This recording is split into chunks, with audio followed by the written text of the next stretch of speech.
अब क्या बताते हैं, जब ये प्राणी दरबार में खड़ा होता, धर्मराज के दरबार में,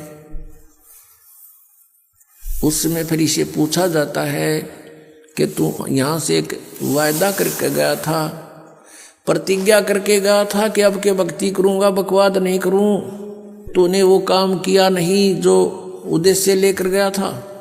तो ये जीव क्या कहता है वहाँ पर, ये न्यू बहाना मिलाता है कि हे भगवान, मुझे किसी ने बताया नहीं, वह तो भूल पड़ गई, किसी ने नहीं कहा भक्ति कर ले, किसी ने नहीं कहा राम नाम रटना चाहिए। तब परमात्मा क्या दिखाता है कि उसको कोई भक्त, जैसे आप जी अपने रिश्तेदार को, अपने भाई मित्र बहन सखी सहेली को, आप सबको कोशिश करते हो कि भगवान की भक्ति कर लो, मनुष्य जीवन बार बार नहीं मिलता, आप खूब चेष्टा करते हो, और वो क्या करता है, वो क्या कहता है बहन या भाई कि मुझे समय नहीं, अभी समय नहीं, फिर देखेंगे फिर देखेंगे, और पीछे तो औरों के सामने नु कहता है ये तो मेंटल हो लिए, तीसरे दिन बरवाड़ा बैठे रहते हैं, इनका तो नाश होगा। तो वो अपने आप में चतुर्गणे बन रहे हैं, तो नहीं सुनते हैं। फिर वो धर्मराज के दरबार में जब खड़े होते हैं तब ये बहाना मिलाते हैं कि जी हमें किसी ने हमारे को बताया नहीं। तो उस समय परमात्मा अपने उलाने में नहीं रहते, वो सबके पास संदेश भिजवाते हैं, चाहे कोई जंगल में रह रहा है किसी ना किसी माध्यम से। तो उस समय परमात्मा क्या करते हैं, वो उसकी वीडियो फिल्म मूवी शुरू कर देते हैं, क्योंकि प्रत्येक प्राणी के अंतःकरण में, कोड वर्डों में पूरे जीवन की घटनाएं अंकित होती रहती हैं। उसको चित्रगुप्त बोलते हैं, चित्रगुप्त यानी साइलेंट फिल्म बनती रहती है गुप्त रूप में, और प्रत्येक प्राणी की है उसके पास असंख्यों जन्मों की अंदर कोड वर्डों में। जैसे आजकल आप देखते हो एक चिप है, छोटी सी चिप होती है, मोबाइल में डालते हैं और उसमें मन 50 घंटों का सत्संग विद्यमान होता है, इतनी को। और ये तो एक मैन मेड और ये गॉड मेड, तो उसने तो पता नहीं क्या बना दे। तो कहने का भाव ये है कि अब परमात्मा के विधान को समझने के लिए हमने इस साइंस ने घनी सुविधा कर दी। अब हम यहाँ बोल रहे हैं, सुन रहे हैं, कहीं और बीच में वायर भी नहीं, तार नहीं। अब यहाँ से फैक्स करते हैं, बीच में कुछ भी नहीं है, फैक्स दूसरे के कंप्यूटर में पहुंच जाता है, ईमेल पहुंच जाती है, ये कैसे? तो इसी प्रकार परमात्मा ने पहले ही प्रत्येक प्राणी के साथ ये सिस्टम अंदर ही फिट कर रखा है सबके। और यहाँ जो भी एक घटना आपकी होती है वो एक परमात्मा के कंप्यूटर में ऊपर वहाँ जा करके फैक्स रहती है डेली की। तो उस समय ये फिल्म चला देता है, उसका ट्रेलर दिखाता है, बैकग्राउंड। अब देख ये भक्त आपको क्या कह रहा है और आप क्या कह रहे हो, ये नीचे गर्दन कर लेता है। उस समय इसके पास कोई गुंजाइश नहीं अग्रम अग्रम करने की। फिर ये क्या कहता है, जी गलती बन गई, गलती बन गई, बन गधा, गलती की सजा देता हूं मैं। तो अब फिर क्या रहा उसके पीछे? तो यहां परमात्मा कहते हैं कि आपको समाज से केवल सामाजिक क्रियाओं का ज्ञान ही हो सकता है, और सत्संग में आने से आपको आत्मा और परमात्मा का ज्ञान होगा। जैसे मन नेकी कर ले 2 दिन का मेहमान, मन नेकी कर ले 2 दिन का मेहमान। जोरू लड़का कुटुंब कबीला 2 दिन का तन मन का मेला। जोरू लड़का कुटुंब कबीला 2 दिन का तन मन का मेला। अंत काल उठ चले अकेला ये तजमाया मंडान। मन नेकी कर ले 2 दिन का मेहमान, मन नेकी कर ले 2 दिन का मेहमान। कहाँ से आया कहाँ जावेगा, तन छूटे तब कहाँ समावेगा, कहाँ से आया कहाँ जावेगा। तन छूटे तब कहाँ समावेगा, आखिर तुझको कौन कहेगा। गुरु बिन आत्म ज्ञान, मन ने की कर ले। 2 दिन का मेहमान, मन ने की कर ले। 2 दिन का मेहमान। कौन तुम्हारा सच्चा साईं, झूठी है ये सकल सगाई। अब परमात्मा कहते हैं तू नो पहचान कर ले, तेरा सच्चा मालिक कौन है, सच्चा साईं कौन है। और फिर कहते हैं ये जो तेरे नाते हैं, रिश्ते हैं, ये तो अस्थाई हैं। आपको यहाँ एक लालच में भलो कर रखा हुआ है। कौन तुम्हारा सच्चा साई, झूठी है ये सकल सगाई। चलने से पहले सोच रे भाई, कहाँ करेगा विश्राम। मन ने की कर ले, 2 दिन का मेहमान। मन ने की कर ले, 2 दिन का मेहमान। हर हट माल पनघट जो भरीता, आवत जात बरे और रीता।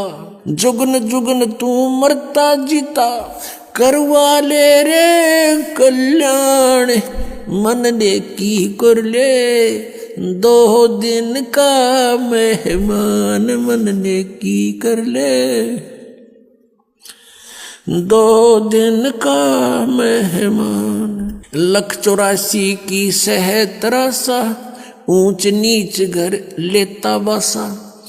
184 की सह तरासा, ऊंच नीच घर लेता बासा। कह कबीर सब मिटाऊं रासा, कर मेरी पहचान। मन ने की कर ले, 2 दिन का मेहमान। मन ने की कर ले, 2 दिन का मेहमान। 184 की सह तरासा, ऊंच नीच घर लेता बासा। 184 की सह तरासा, ऊंच नीच घर लेता बासा। कह कबीर सब मिटाऊं रासा, कर मेरी पहचान। मन ने की कर ले, 2 दिन का मेहमान। मन ने की कर ले, 2 दिन का मेहमान। अपना आत्माओं, हम बहुत ही अनजान हो चुके हैं, भगवान से दूर हो लिए, और हम इस काल के इन नकली चोचलों में घने रंगे जा चुके हैं। हम अपने परमात्मा को पहचान नहीं पा रहे। अब परमात्मा आए, आप देखोगे इतना मोटा कबीर सागर है।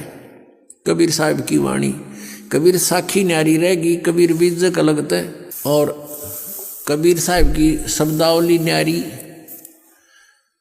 तो उस परमात्मा का उद्देश्य क्या था इतना थूक बिलोने का? क्योंकि वो हमारा पिता है और वो चाहता है कि अपने बच्चों को मैं ऐसा ज्ञान दे दूं ये मुझे पहचान ले। और परमात्मा को ना पहचान कर हम इस काल के जाल में असंख्य युगों से फंसे हुए हैं। अब इसमें क्या बताया है कि मन नेकी कर ले तो 2 दिन का मेहमान।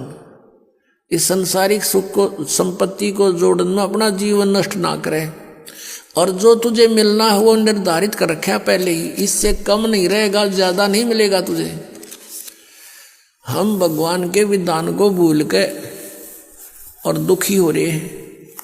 हम किसी का कोई मान ले 2 पैसे कमा रहा है तो ईर्ष्या बनती है कि ये क्यों कमा रहा है, फिर होड़ बनती है मैं भी कमाऊं, और आप कमाने लगे उसमें घाटा पड़ गया तो फिर दूसरा तरीका अपना होगा, कोई चोरी ठगी मिलावट का, रिश्वत का, फिर उसका कितना भयंकर दुख उठाएगा।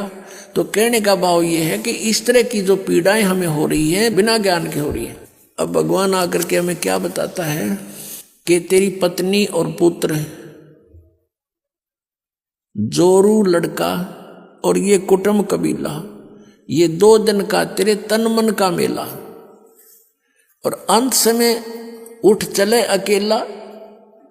ये तज माया मंडान, जो तूने बैंक बैलेंस बना दिए, माया के ढेर लगा रखे हैं, 1 सेकंड में छोड़ कर चला जाएगा। इसने पता नहीं किस पर दुरुपयोग करेंगे तेरे पुत्र, और दंड तने भोगना पड़ेगा जो इस पाप से पैसा जोड़ा। और फिर क्या बताते हैं, कहाँ से आया कहाँ जावेगा, तन छूटे तब कहाँ समाओगा। अरे हम घर से चलते हैं, जिस दिन किसी कारण से हम दूर देश जाना होता है दूसरे शहर में, तो जाने से पहले रात को रुकने की व्यवस्था कर लेते हैं कि कहाँ पर रुकेंगे। कुछ ना कुछ सोच के चलते हैं, चाहे ये सोच कर चलें होटल में रहेंगे, या ये सोच कर चलें कि वहाँ धर्मशाला में रहेंगे, या कोई मित्र रिश्तेदार का कोई एड्रेस ले लेते हैं। और संसार छोड़कर चलते हैं हम, कोई एड्रेस लेकर नहीं चलते, ना कोई व्यवस्था पैसे जेब में लेकर चलते कि वहाँ कुछ आगे जरूरत पड़ेगी। तो शरीर छोड़कर जाने के लिए जो करेंसी हमने ले जानी होती है, वो पहले से ही उसके चेंज करानी पड़ती है करेंसी को। अब ये चेंज यहाँ पर वाला आश्रम में होती है और कहीं नहीं हो सकती, क्योंकि उनकी साधनाएं शास्त्र विरुद्ध है। और यहाँ पर है, आप धर्म पुण्य करते हो, ये आपकी करेंसी चेंज होगी, ये यहाँ तो आवेगी, और इसका जब यहाँ संसार छोड़कर जाओगे आपको आगे रखी पाओगी आपकी उस बैंक में, भगवान वाले में। तो क्या बताते, कहाँ से आया कहाँ जावेगा। कहाँ से आए थे तुम, कोई पता नहीं, और शरीर छोड़ के फिर कहाँ जाएगा, पता नहीं। तो ये इसको आत्मज्ञान कहते हैं। और क्या कहते हैं परमात्मा,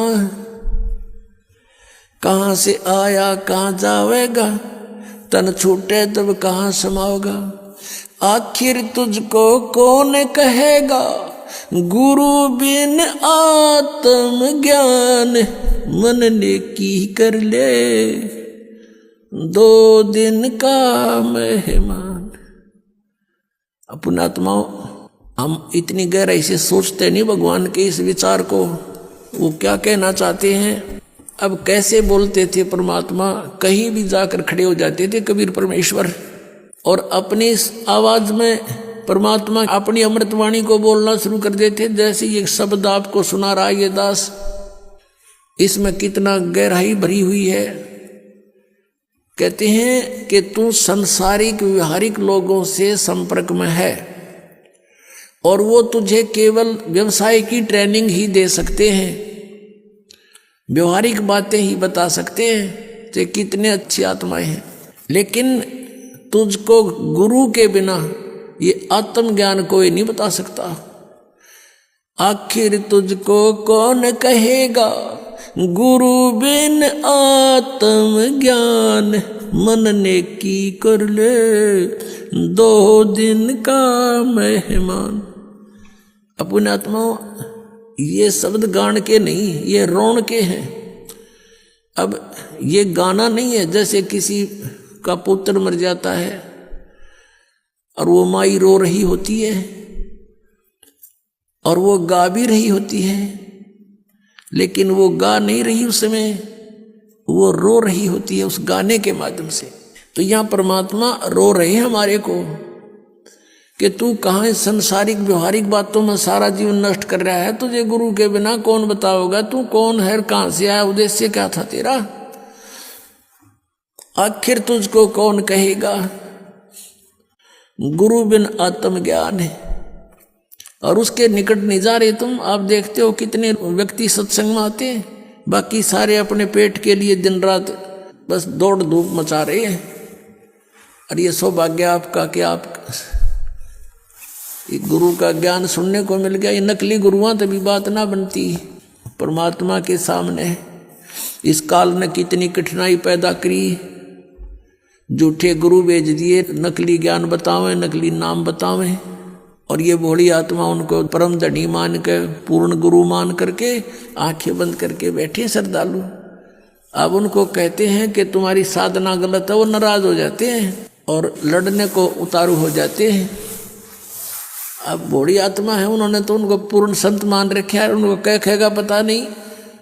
तो पुण्यात्माओं, यदि आप किसी मार्ग पर जा रहे हो, आगे से आपको कोई कहता कि ये मार्ग ठीक नहीं आपका, तो बुद्धिमान व्यक्ति को वहां रुक जाना चाहिए, उसकी बातों पे कुछ जोर देना चाहिए, उसके साथ झगड़ा नहीं करा कि तू झूठ क्यों बोला है, क्यों गलत बता रहा है मेरे मार्ग को। इसमें लड़न की बात से भाई, अगर आपको कॉन्फिडेंस है कि मैं सही जा रहा हूं तो चला गया, नहीं इसने जैसा कहा उसको आपको बता दिया भी अगर रास्ता ठीक नहीं तेरा यूं, तो उसके साथ झगड़ा नहीं करना होता। कोई भी ना करता ऐसे तो, बल्कि विचार करता आदमी कि सचमुच इसने क्यों ऐसा कहा, भाई पता तो करे, कारण पूछे, फिर वो कारण बतावे, उससे ना यकीन हो दूसरे से पूछे, तीसरे से पूछे, तो जब फाइनल हो जाए उस मार्ग पर फिर चलना चाहिए।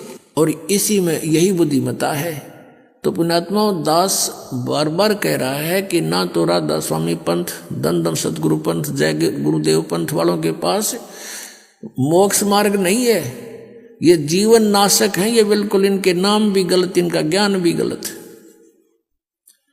और इनके प्रवर्तक की आपको दिखा दी तो शिवदयाल जी की के दुर्गति हुई कमरा, शिवदयाल जी की मरने के बाद वो भूत बन गया, और वो बलोचिस्तानी सामस्ताना खेमामल जी इंजेक्शन रिएक्शन से मृत्यु होगी।